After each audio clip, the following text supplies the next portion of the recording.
There's something that I had no other choice but just to talk about things that mattered to me, instead of creating stories, horror stories, like, the first metal heavy bands in the 70s or 80s, they would create stories, like creepy stories, Halloweeny stories, for their music.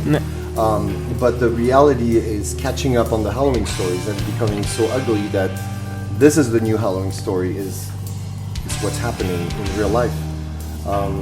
And it seems like rock and metal still has a function in the society today.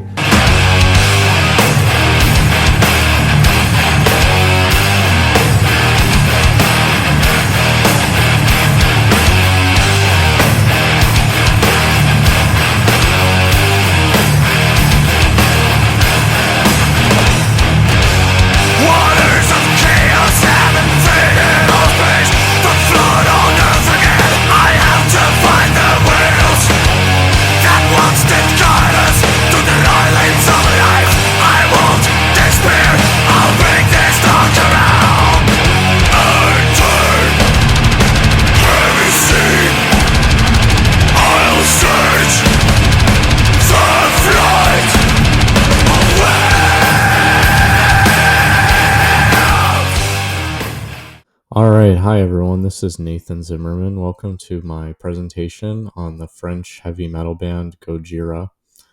So Gojira was formed in 1996 in the south of France by two brothers named Joe and Mario Duplantier.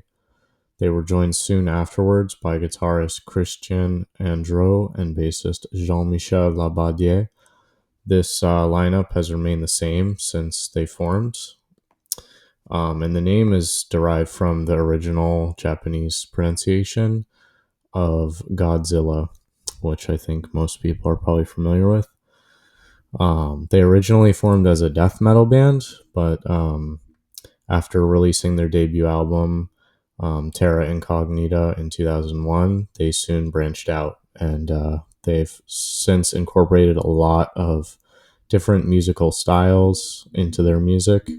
But the core foundations that remain are still heavy metal.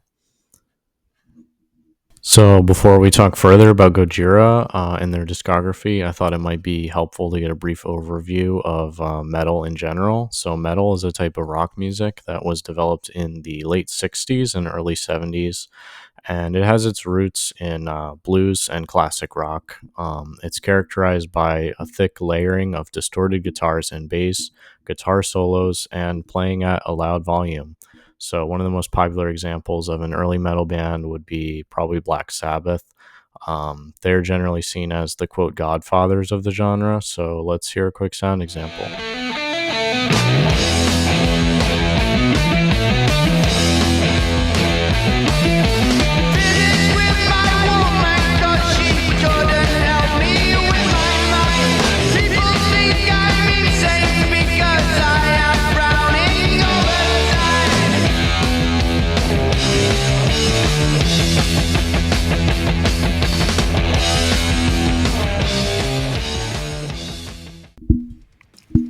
So that probably sounds pretty different from the first Gojira track that we heard at the beginning of the video, but you can definitely hear how Sabbath could be considered as a foundation for subsequent metal bands.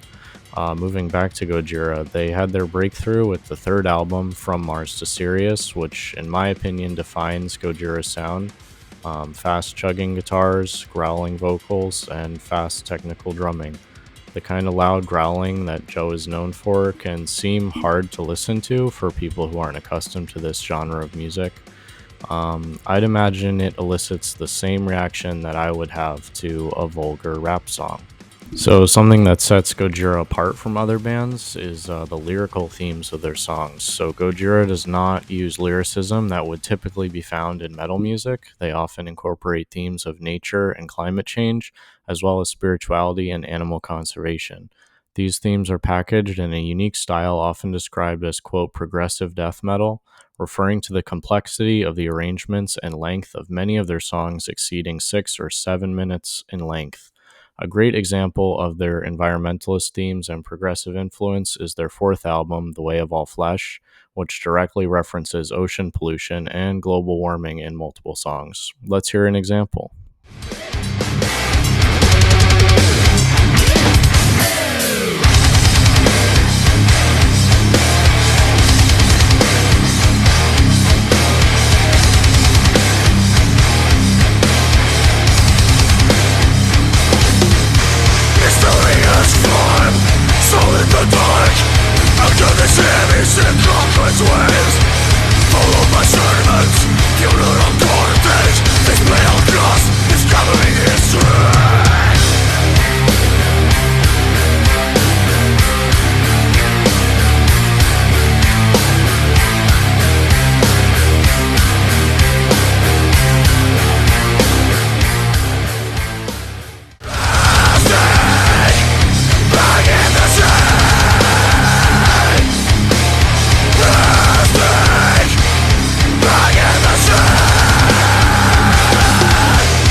Another interesting attribute of this band is that they actually don't have guitar solos in most of their songs, which is kind of unusual in this genre. Many of Gojira's contemporaries, such as Metallica or Megadeth, make extensive use of fast guitar solos, so it's a bit bold for a band to eschew solos in most of their songs. Following the release of The Way of All Flesh, vocalist and rhythm guitar player Joe Duplantier wanted to take the band away from the realm of pure death metal and start incorporating more melodic parts in the lyrics of songs. The result was Magma, released in 2016, their most popular album up to that point. You know that you're not supposed to do something when you do it, you feel ridiculous. Back in the day when we were a death metal band, you would tell me that I would sing like na na na like this on a song, I would be like, bah. But today you tell me to put out an album where it's just like whoa whoa whoa whoa, you know, I would be like, no, I don't feel like doing this anymore.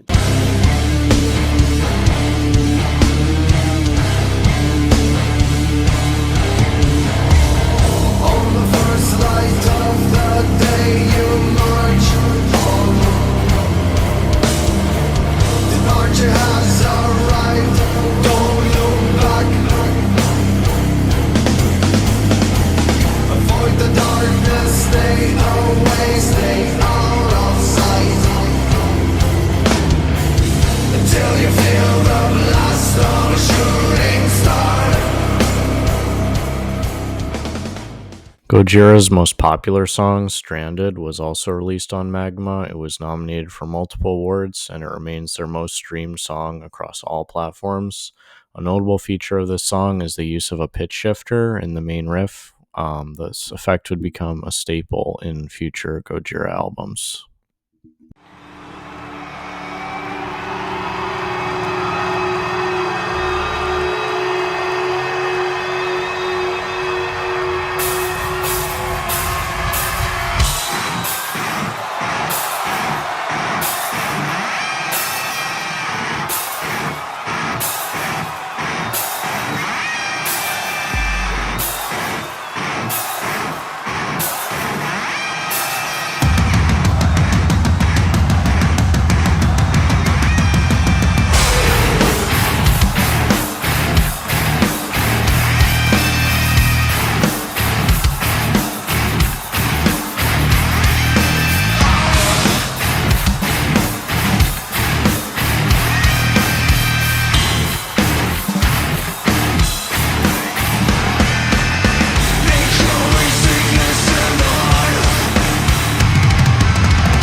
When asked the question, why does this band matter to you? I would have to say it's the combination of their musical style and their message. They seem to exist in a very unique realm of bands that are both musically heavy and technically challenging, while simultaneously remaining lyrically relevant and intelligent.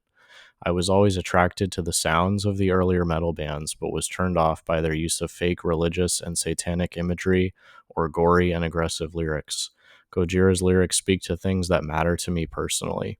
As a vegetarian and nature lover, I am always concerned about the health of animals and the environment. I think Gojira is a testament to rock and heavy music serving as a voice for the greater issues in society, pushing people to look further into what they could do personally to make the world a better place.